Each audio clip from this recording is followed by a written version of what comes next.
오늘 주신 하나님의 말씀은 요한계시록 3장 1절에서 6절까지의 말씀입니다. 신약 402쪽쯤에 있습니다. 요한계시록 3장 1절부터 6절까지의 말씀, 신약 402쪽쯤에 있습니다. 한 절씩 교독하시고 마지막 절은 함께 읽겠습니다. 사대교회의 사자에게 편지하라. 하나님의 7 영과 7 뼈를 가지신 이가 이르시되 내가 내 행위를 아노니 내가 살았다 하는 이름을 가졌으나 죽은 자로다.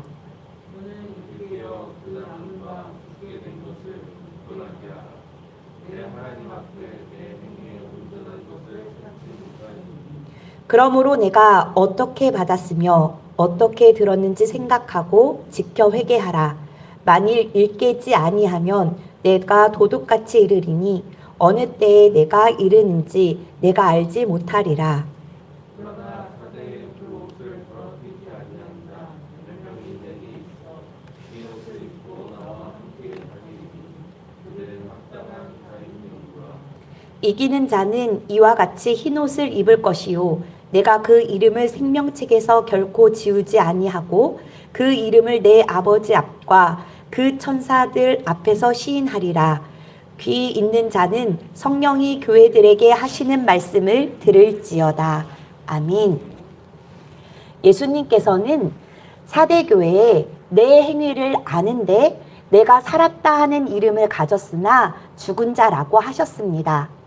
예수님 보실 때에 사대교회는 살았다 하는 이름을 가졌지만 죽어 있었습니다. 이름만 성도지 실상은 죽은 성도였습니다. 사대교회는 두아디라 지방에서 남동쪽으로 48km 정도 떨어져 있는 도시로 이 도시는 리디아의 수도로 염직공업, 보석공예, 금 생산으로 부유한 도시였습니다. 이 도시는 황제 숭배와 키벨레 여신을 섬기는 등 많은 우상을 섬기는 일이 성행하였습니다. 사대는 남쪽을 제외하고 3면이 암벽으로 된 천연 요새였는데요. 이런 교회에 세워진 사대교회는 에베소 교회와 더불어 소아시아 지방의 복음 전파의 본부 역할을 감당했습니다. 그런데 이런 교회가 왜 예수님으로부터 죽었다는 평가를 받게 되었을까요? 사대교회는 살았다 하는 이름을 가질 정도로 역사와 전통이 빛나며 그 이름에 큰 자긍심이 있는 교회였습니다. 그들은 우상이 숭배하는 거대한 도시에 믿음으로 승리하는 체험을 하였고 하나님의 은혜로 영향력 있는 교회로 성장하였습니다. 그러다 보니 점점 영적 자만심과 안일에 빠져들었습니다. 왜냐하면 내가 열심히 전도하지 않고 헌금 생활하지 않아도 봉사하지 않아도 교회가 잘 돌아갔기 때문입니다. 그렇게 교회의 명성을 자랑하며 교회 울타리 안에 영적인 안일에 빠져들고 있었기 때문에 교회는 점점 죽어가는 교회가 되고 말았습니다. 2019년도 말 시작된 코로나 바이러스로 전 세계가 위협에 빠졌습니다. 웬만한 전염병은 다 정복된 줄 알았고 사스나 메르스도 잘 견뎌낸 우리에게는 코로나 바이러스가 주는 충격이 적지 않았고 또 그로 인한 고통은 아직 진행 중입니다. 이런 시기로면 앞으로 어떠한 바이러스가 새로 등장할지 우리는 알 수 없는데요. 달갑지 않지만 이것은 미래에 어떤 일이 일어날지에 대해 섣불리 안심하거나 안주하지 말라는 경고일 수 있습니다. 임진왜란이 일어나기 전 선조가 다스리던 조선은 200년 동안 평화로웠습니다. 유성룡은 태평한 시간이 계속되면 병사들이 모두 나약해져 반란이라도 일어나면 속수무책일 것이라고 말했으나 이러한 우려에 귀를 기울이는 사람은 없었습니다. 그런데 이순신만은 달랐습니다.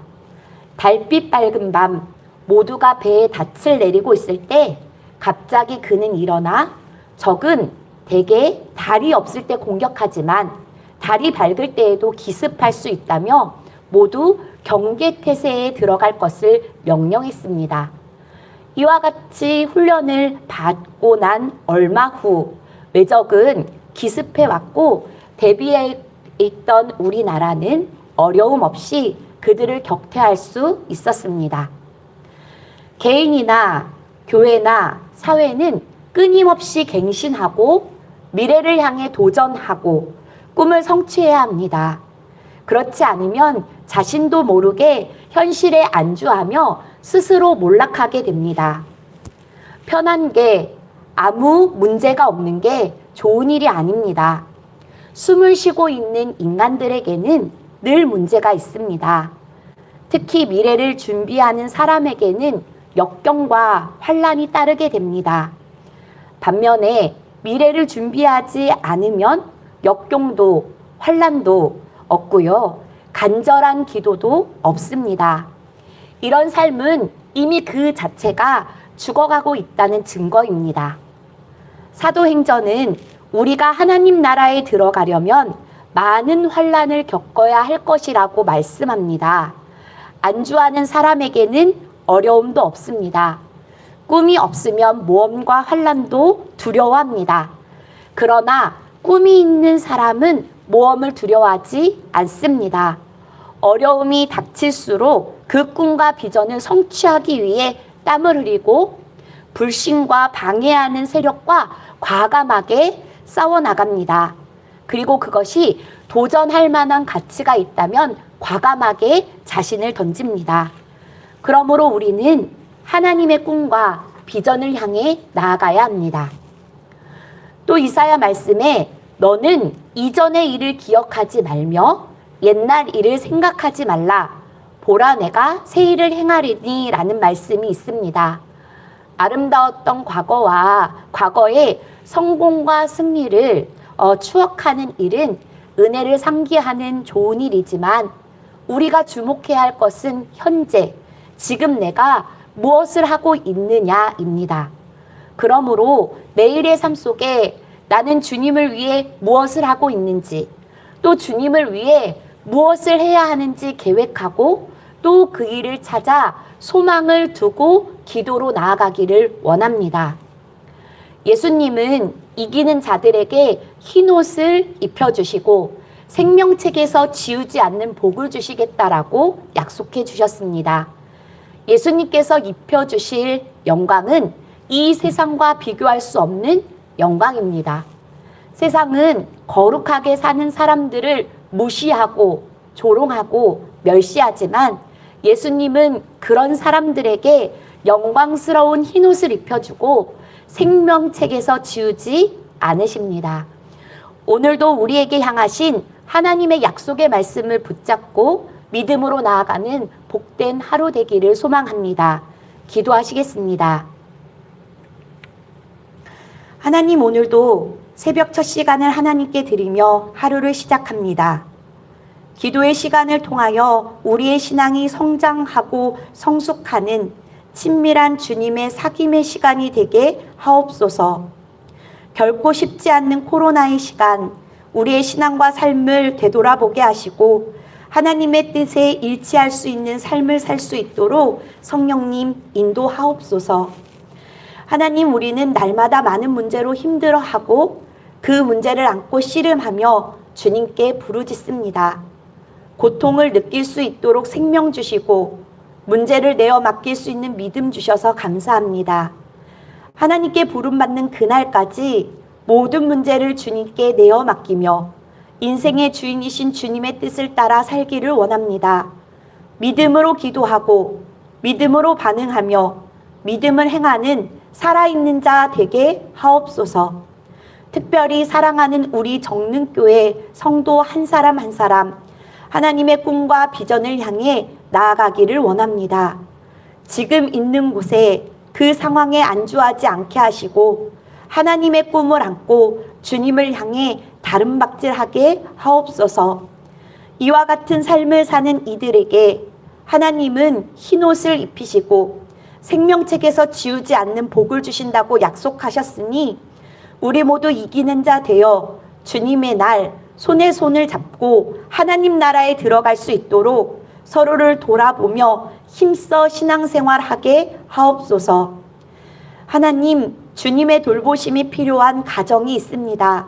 몸이 아픈 환우들, 사랑하는 이를 떠내보낸 가정들, 코로나로 아파하는 가정들, 주님 친히 돌보사 속히 모든 아픔에서 구원받게 하시고 어떠한 상황 속에서도 늘 함께 하시며 뜨거운 가슴으로 안아주시는 하나님의 사랑을 경험케 하옵소서. 그런 은혜와 사랑을 사모하며 우리 함께 기도합니다.